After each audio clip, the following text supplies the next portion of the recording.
Craig here. Welcome to my kitchen and cooking with a drench. As you can see, I have a very small under-equipped kitchen, but from here what I'd like to do is share with you the meals that I enjoy preparing for myself and my family. Everything is done on a larger than normal scale, just purely so that I can meal prep and then freeze whatever I make, so it's easier when I come home from work just to defrost and heat food up. I don't find it makes much difference, so it works really well for me. All the recipes I use are very easily scaled up or scaled down as you like, and what I will also do is I will put the recipes into the description so they're quite easy to find for you. As you can see, I don't have a cooker, so the way that I cook is I use my Tower air fryer.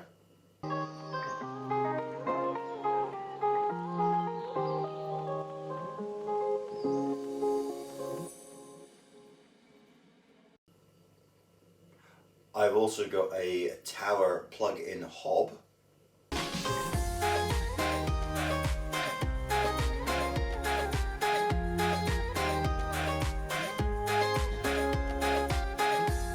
This has made timings a little bit different, particularly with the hob, as it can sometimes be quite difficult to get that up to temperature. I also have a DeLonghi combo oven and microwave, which tends just to get used for heating or defrosting items, but I do sometimes use it for baking and grilling, just depending on the size. I will leave a link for all of these products in the description below. I normally only food prep once a week, usually on a Sunday.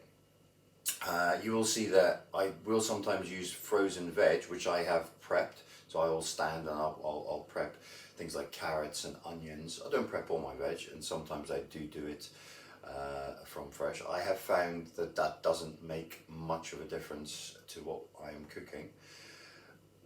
I purely do it for ease, and it helps speed things up. Hopefully you'll enjoy these videos. If you do, please like, share, subscribe. Obviously, leave a comment. I would love to hear from you. Okay, so this is one of my absolute favorites. What I'm going to do now is I'm going to make a chili and pearl barley risotto. It is something that I now eat instead of rice.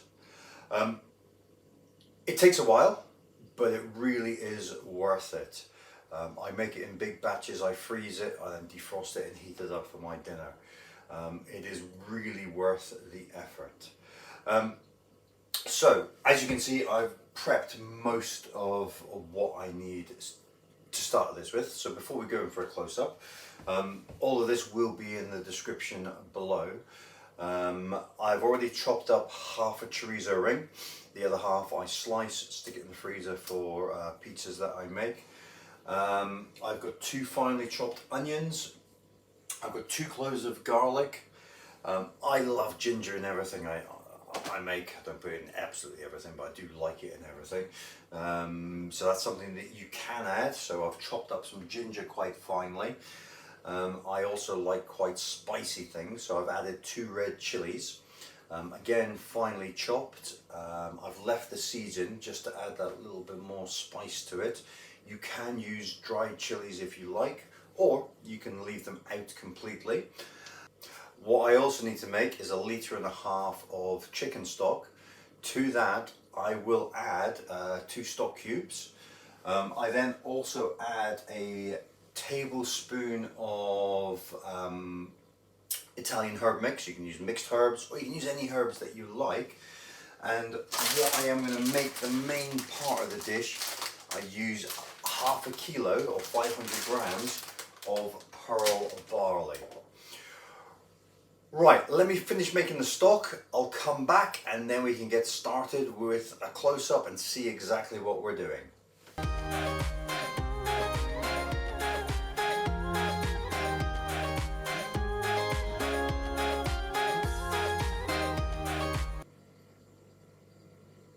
Okay.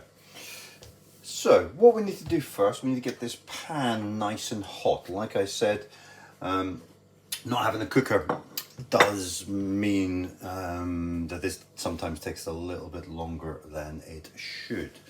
What I'm going to be using, I will be just putting a tiny bit of vegetable oil into this once it starts heating up. But I want to get the pan quite warm first, just to fry off the chorizo. So what we want to do is we want to release all of the oils from the chorizo. So let this warm up a little bit. As I say, it's still pretty cold. So that will take a minute or two, and then I'll come back to you. Okay, that's starting to warm up quite nicely now. As you can see, I've added a little bit of oil. Let's just try and get that oil heated up nicely as well before we get this chorizo in.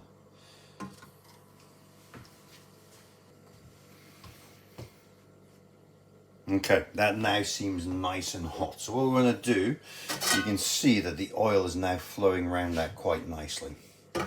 So let's get this chorizo in there. Okay. Ah, yes.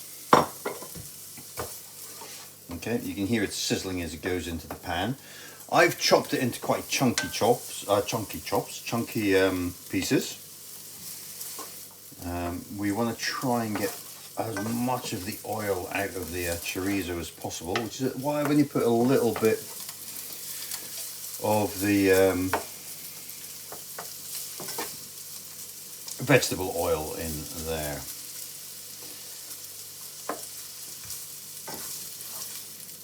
You can use other oils. Olive oil works really nice, gives it a nice flavour as well. But what I'm trying to do is I'm trying to keep the cost down. And I know pearl barley is expensive, especially if you're feeding lots and lots of people with it. What you can do, therefore, is when we come to add the tomatoes, oh, I might have forgotten to mention the tinned tomatoes. We're going to put 2 tins of tomato in here as well. So,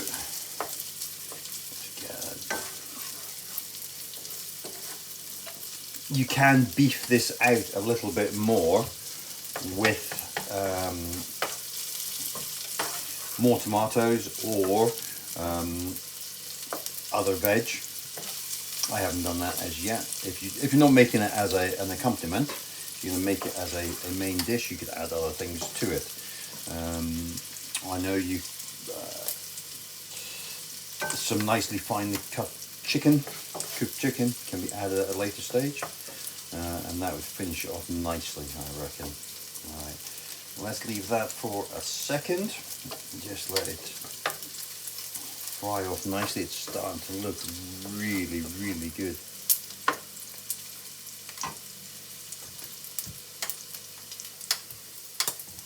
Oh, I can hear that crackling away. Lovely. Look at that. So, a lot of the oil has come out, which is brilliant. It's starting to get that lovely golden brown colour. Red golden brown colour. It is absolutely lovely. Okay. What we don't want to do at this stage, the chorizo will go back in, but what we need to do is we need to get that chorizo out of here. We're going to save the oil, but we want to get all that lovely chorizo out. So make sure all the fat is going back down, the oil is going back down into the pan through the slotted spoon. Yeah, make sure we get out as much as we can.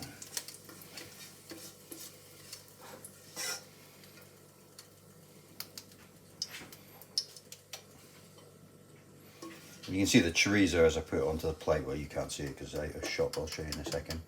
The chorizo is lovely and crispy. It's cooked up nicely. A couple of bits to get out still.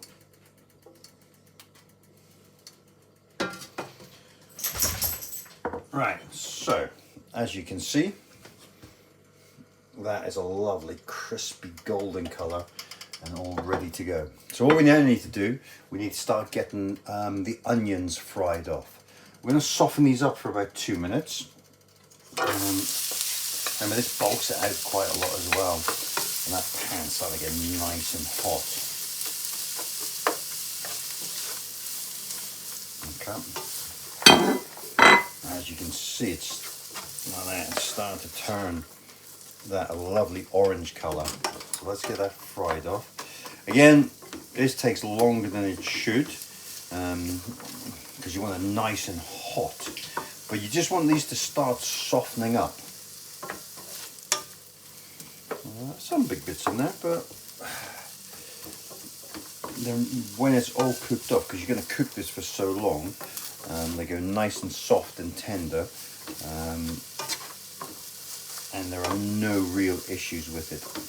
The bigger pieces of onion in there.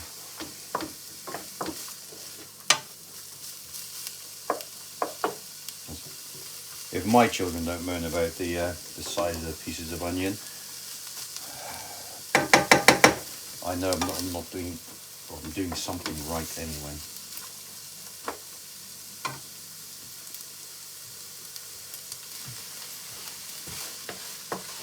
Alright, that is sizzling away nicely.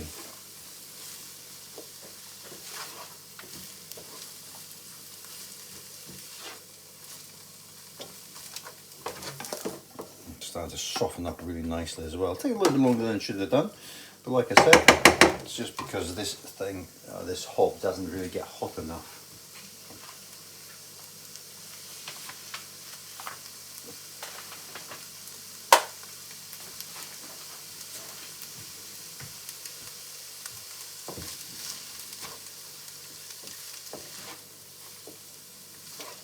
Right, so now what I'm going to do, I've got the chili, the garlic and the ginger all there, so let's get all of that in.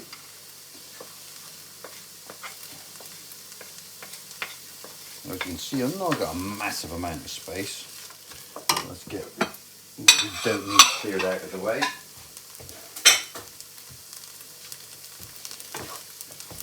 Now we just want to get those all nice and covered in the oil, nice and fried off. So that they're all really nice and tender, but you're getting all the smells coming out already.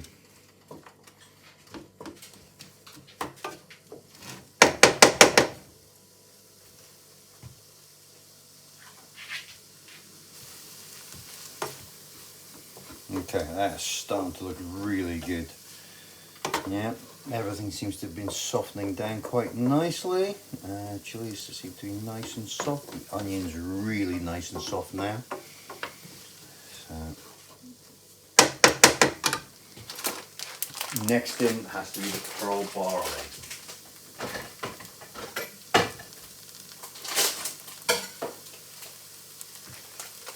Right, so let's get all of that in there. It is a lot of food. Okay, but we need to get this in. We need to try and get it as coated as possible in all the lovely oil that is in there. Okay, so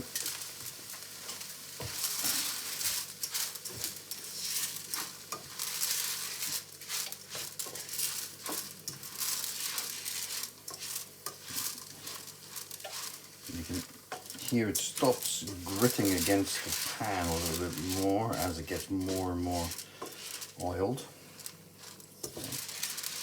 Nice little supply around there.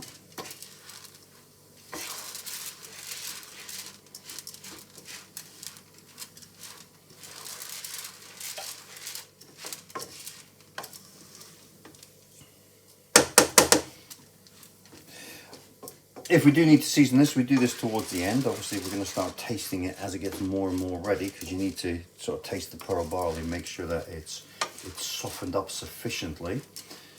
Okay, so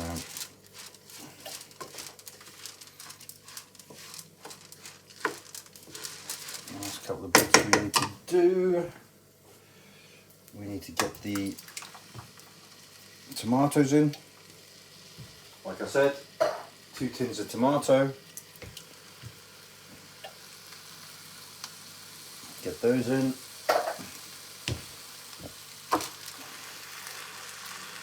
Give it a good stir around.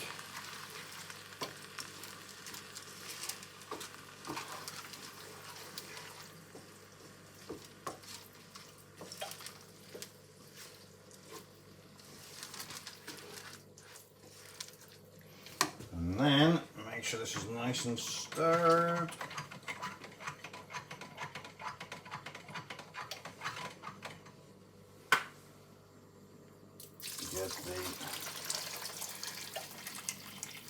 As you can see, it does make. I've used a huge pan just so that I can get all the liquid in there as well.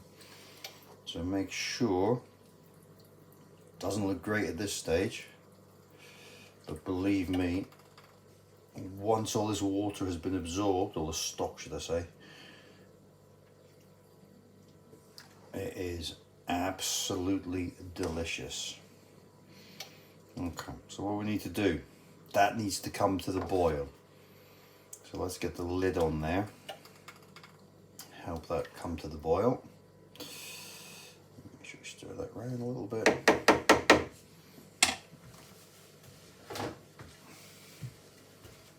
Let's get the lid on.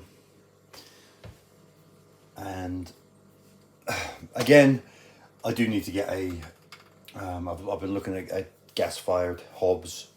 I might just have to fork out for a cooker, but this will take a little bit longer to get up to temperature. Make sure it's still high as it goes, but I will come back once that has got to the boil. Okay, that is us just coming up to the boil. Okay, what I did forget, because I changed this recipe last time out, when I fry, before I put the pearl barley in, I added 3 tablespoons of tomato puree to the mix. Okay, so what I'm going to do, because it doesn't actually matter doing it there, I just wanted to get the pearl barley coated. I'm going to add the tomato puree at this stage, plus a tablespoon of Italian herbs. You can use any herbs you like, just so that give it a nice bit of flavour. So get that all stirred in. If obviously you're going to do add chicken or any other meat to it, that would then be added at a much later stage, depending on how much you want to cook it, because obviously this is now going to cook away for about at least half an hour.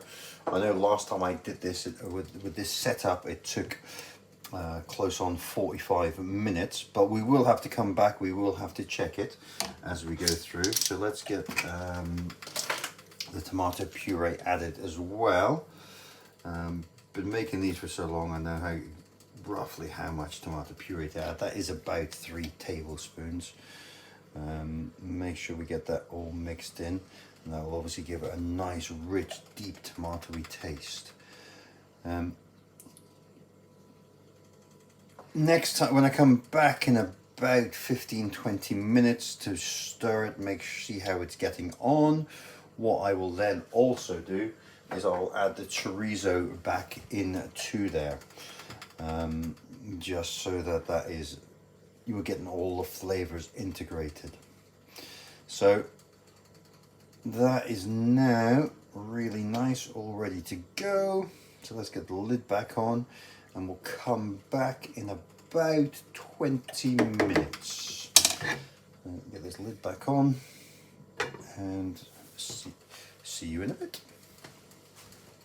Okay, so that's been cooking away for 30 minutes. As you can see, quite a bit of the liquid has gone.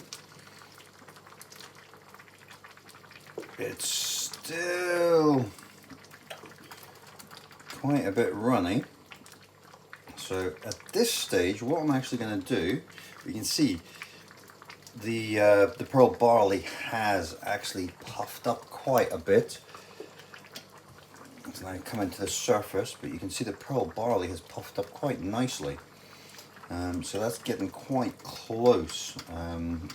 It's not nearly as runny as it was earlier on. So at this stage, let's get the chorizo all back in there. Okay. You can see I did miss out on some of that lovely oil. So let's see if we can get some of that in there as well, just to add as much flavour back into it as possible. And get that all stirred round. Okay. This is obviously the stage if you're going to add chicken, prawns, shrimps, whatever. You could add it at this stage, or you could wait, cook them separately, and then just add it once this is all ready. Okay. So what I'm going to do is I'm going to start checking that every 5 minutes. Obviously keep an eye on it. As we're going to get close, you might notice I haven't actually tasted this as yet. In fact, I will have a little taste now. I think the pearl barley is going to be a little bit too. Pearl barley is way off being ready. Okay. At this stage, you can start adding extra seasoning if you need to, but that taste, there's enough salt in there for me. Got a real kick of chilies, which is great. Now we're just waiting for that pearl barley to finish off softening up and being perfect. Right, so I'm going to leave that for another 5 minutes. So I will be back in 5. Okay, so that's 5 minutes gone. That's made a huge difference. So you can see that is a huge amount drier, and that is now puffing up really nicely. Yeah, it is. Apart from being a bit wet, that actually looks just about ready. So let's have a little see. Some sort of pearl barley.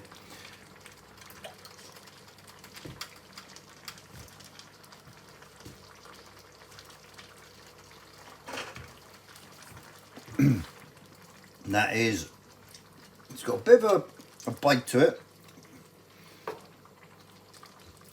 but that is not far off now at all.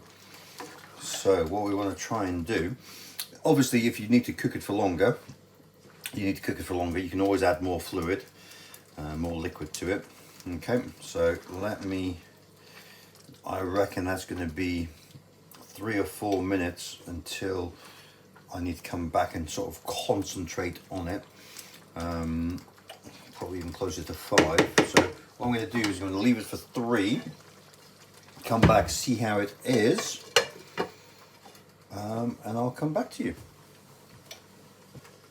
Okay, so, ooh, that looks good. That is just about done. Okay, as you can see, most of the liquid is gone. There's still a little bit there. That is looking nice and puffed up.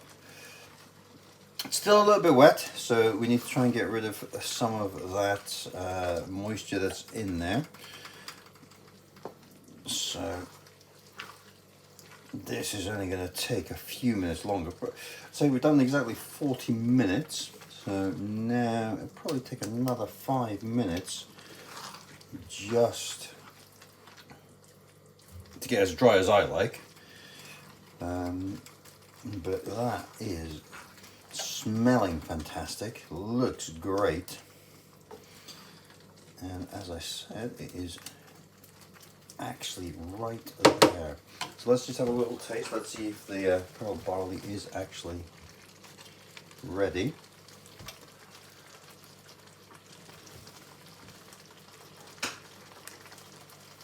And that is spot on.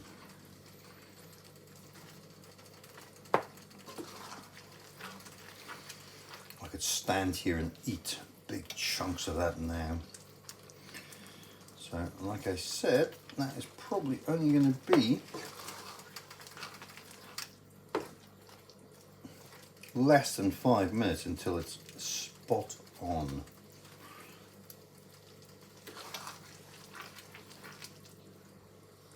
So what I will do, I'll keep doing this. No point watching me for 5 minutes doing this. You've seen me do it, so there's no point in actually keeping going. And once it has finished, and it's as dry as I want it to be, I will come back to you.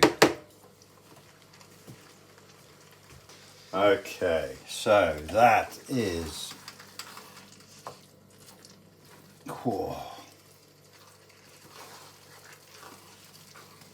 virtually there. Still a little bit wet, but you could use it like this.